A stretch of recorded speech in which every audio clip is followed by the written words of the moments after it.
Well, hi and welcome to Southsea Matters, and today we are at LifeHouse, and I've got the very great pleasure of chatting to Mike. Mike, you're from LifeHouse, a wonderful initiative that you're doing here. But for people who may not know who you are and what got you to into this project, just explain a little, please. Oh, sure. Thanks, John. I guess really I'm Fred Blogs, or Joe. Is it Joe Blogs? I've come along just from being the right person, or the right person at the right time in the right place. My dear friend Jenny founded the LifeHouse in 2013 and started off with one or two people. So you're nearly coming up to your 10-year anniversary then, aren't you? Yeah. Yes. We shall have to have a serious party. Yes. That will be great. Excellent. We'll have to plan something really good, actually, because we had a party the other year for when we opened our new dining room here. Yeah. Because we were just in the You're little going building. through refurbishments at the moment, aren't you? Sorry? You're going through some refurbishments at the moment. Well, clearly, yes. We've Yes. just literally put a nice new floor in. Mind you, we couldn't keep the old one much longer. It was a serious disrepair. Let's just leave it at that. And we're having the flat roof just behind us, behind these two pillars here. The roof is flat. Above here, we've got some housing flats where people live. But we're just future-proofing the LifeHouse so that we know it's going to go on well for years to come. So what is LifeHouse all about then? Feeding people that are hungry. Yes. Our prime targets to assist and get alongside are rough sleepers. People that are actually sleeping on a park bench, under a bush, in a tent, in a car, in a garage, or trespassing somewhere on some industrial estate and sleeping in some dodgy old shed. We get all those people. Actually, names of people are, and their faces are flashing before me as I think about them. Then we also welcome folks that are underhoused in temporary accommodation. Say they're put up in a bed and breakfast until a place can be found by the authorities for them. Yeah. The authorities in Portsmouth do a cracking job. I can say first-hand experience, despite general public opinion. There are many people that I know get to know personally here who get into a really nice flat or decent place, clean place to live. You know, most of these places, if they're council properties, are painted and cleaned up before the person moves in. Really, it's a complete. So it's not all as painted, because you know what you see on your news. You always see news is never for the all these people are doing well. Yeah. It's always for the I've been out of It's terrible. scandal. But are you finding we're all painfully aware of what's going on at the moment? You know, with the energy crisis, with the foods, doubling in price over the year. Are you finding now that more people are coming here? Is there a definite uptake in that? Absolutely. Since last year, I would say it's up 25-30% in numbers of people. Whether we're able to give them better or more food varies enormously on the week, and what's donated to us by members of the public, by local companies and local stores who let us pick up at the end of business each day. So we do about 25 different supermarket pickups, and that gives us a lot of food. But then they never get the same food parcel twice. Well, to be that's positive, nice. They never know what to expect. So you talked about two different ways here. So people can come here and have a hot meal, get to meet with people, every week. But you also do food deliveries as well, then. Yes, that's not a major thing. That's only about 20 or 30 people a week, and literally my car's just out there with a few last parcels. So when we've done this interview with John, I'm going to nip out and do the last 3 or 4 people. I hate the fact we're keeping food from people. That sounds terrible. It's sitting in the plastic bags, it'll be fine, and we'll make sure they get some hot ready meals as well, takeaway meals. And for the people that really can't come out. Yeah, so the lack of mobility, I'm presuming. Mobility, they could be under curfew. Oh, I see. Two of them, and they're still people, and we care about them. I want to help because they will do better in the future, we trust. There's folks that are just really poorly in themselves. One of the people that was on our list, I had to take off last night because he died last week. Oh, that's... Another lady's in and out of hospital faster than I can stick my hat on. one or two people are just, is it agoraphobic where you're afraid to go out? Agoraphobic is when you don't want to leave the house. So we're not only talking about financial problems, we're talking about mental health issues. Yes. Because you see people and well, I hate to use judge, but you make something up in your mind as to what the reason they're homeless. Yeah, and I'll be honest about it. Drugs, alcohol, and violence, stuff like that. That's what you immediately think, but that's not always the case, is it? No, I think, yes, the drugs, violence, substance abuse is a major problem, John. But sometimes that's not the prime thing. Sometimes it is. I can think of people, again, who've been coming to us where they've slipped into ruin and been homeless through addiction. Yeah. But I think one of the most unthought of and unconsidered ones is losing loved ones, death of, I think about some young chaps. Because it can spiral, can't it? Yes. And that's what you hear a lot about people who maybe a year, 6 months or 2 years ago, were in a stable relationship, have a roof over their head, had no issues, and then it just takes one of those dominoes to drop, doesn't it? And then bang, bang, bang, bang. And family breakup, marriage breakup, family breakup. Someone's sister dies, and a few weeks later their mum dies, and they just can't cope with that. Yeah. They've just got no frame of reference and no way they were expecting or prepared for even one of those people to die. But that just completely shatters their world, and they just wander around not knowing what to do with themselves. So you have a differing, a very varied type of person that comes in here that uses your services, but that means that you need help as well.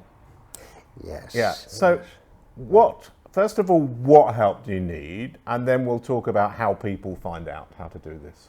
Sure. We're independent, we're a registered charity, and we can run with the money that we have. No money, no LifeHouse.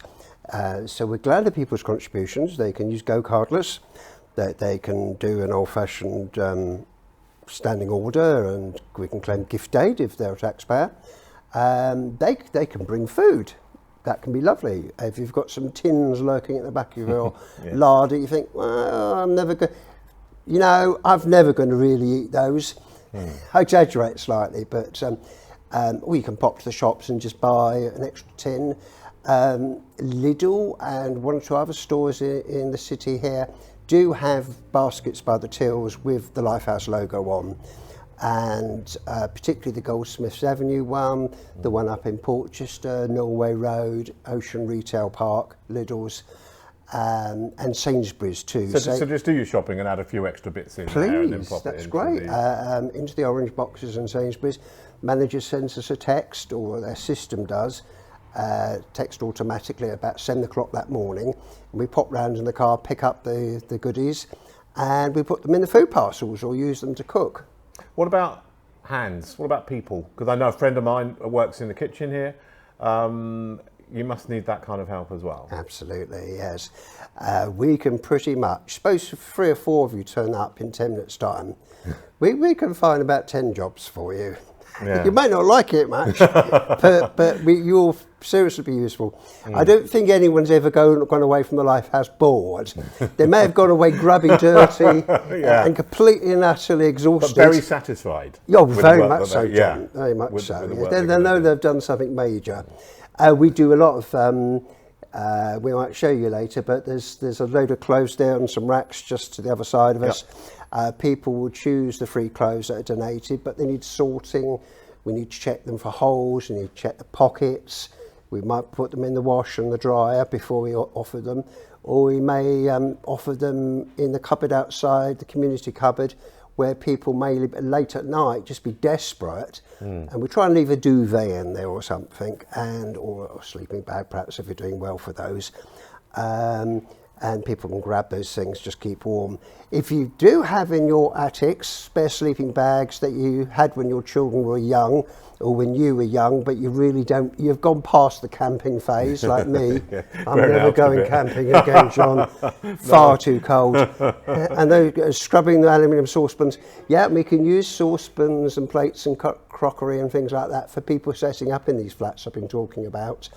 That happens fairly regularly. There's usually once a month at least. Someone's got a new place of some sort, and they can come along, or we can deliver some goodies to them that are going to help them practically. So how do people find out about this then? So they've watched the video, maybe, or they just know, where do I find out how to get in touch with you, how to volunteer, how do, where do we get detail on this? Yeah, look on our social media. We're on Instagram. Most days we'll do a post telling you the latest good news story or latest plea for cartons of custard or something like that, whatever our most needed thing. We run a top 10 things most needed, because what supermarkets and shops bring us or give us, split packs of pasta or tea bags, we really need chocolate and Kendal mint cake and sugar and milk. Of course, sugar, yes. Pot noodles, meat is good, a tin meat, tin fruit is very helpful. So have a look we have a Facebook page. We have Friends of the LifeHouse group, Facebook group you can join and again be part of our community. Or you can just drop in and have a chat. We're here. So where are we? We're Harold Road. We're right near the edge of the wedge, aren't we? That's Albert Road, Albert Road, halfway between the theatre and the festing, down where it becomes Highland Road. And just on the corner here, like John says, is Harold Road. There's the bridal shop. Yeah, Costa over in the corner there, we can see. Costa's is Bentley's, there. They're all, you can't. You all go to, doubtlessly you young people all go to the nightclub there. And we're right next to that. I've forgotten what it's called now. No. The Edge, no. Oh, the Edge of the Wedge. Wedgwood Rooms. The Wedgwood Rooms, yes, very good. I knew it was Edge something, yeah. Oh, yes. Just as well he can remember, between isn't us it? we can make a memory, can't we? Yes, we're going to slip together now. Yes. The Wedgwood Rooms were up literally just there. So you're bound to see us. We're a bright blue building on the corner, and we do Wednesday breakfast and Thursday dinner. Come and see. If you don't feel brave, look through the window. If you feel brave, come in and talk to us.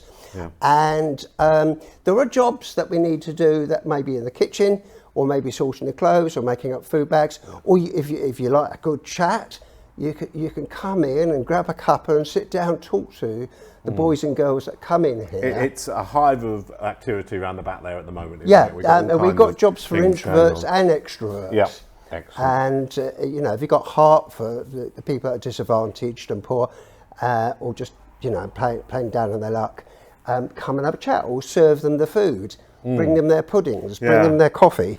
Well, Mike, it's been a pleasure. We could talk for a long time on yes, this. You're just getting me going, aren't we? Yeah. Well, the thing is, people have got very short attention spans nowadays. So Surely not. Not me and you. We're in a totally different era. So that's the important stuff out of the way. But I've got one more question for you. Please. Name a movie that you've watched more than once and why? Oh my goodness. Well, in case my son's watching this, I better tell the truth. I don't know what you'll think of me, but definitely Gladiator.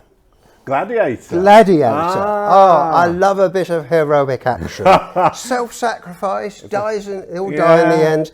But the sense of righteousness... You spoiled it now, because people are going to think, I watched Gladiator, and then you just say, well, they all die at the end. Well, not all of them. No. You have to guess. Okay. Some of them do. I think it's been around 10, 20 years. I think it's not a new one, is it? Yeah, no, I've worn out one DVD set, extended DVD set, and had to get another one. I'm the famous I'm the son of a murdered wife and a murdered son. That's the bit. And I will have my vengeance. I will have my vengeance. Well, Mike, thank you. Stirring stuff. Thank you so much for spending the time. It's been a pleasure for me. You're doing a fantastic job here. Thank you for your encouragement. And it's so good to see that this is happening. Thank you. So that's Southsea Matters. I've got Mike here from LifeHouse. There's going to be a lot of other stuff, not just focusing on small businesses. We're looking at what's going on in the community and where people are doing work, such as Mike for LifeHouse, such as Lauren for the food pantry, and there is a lot more. So take care. Southsea Matters on YouTube, on Facebook. Do look us up, and see you soon.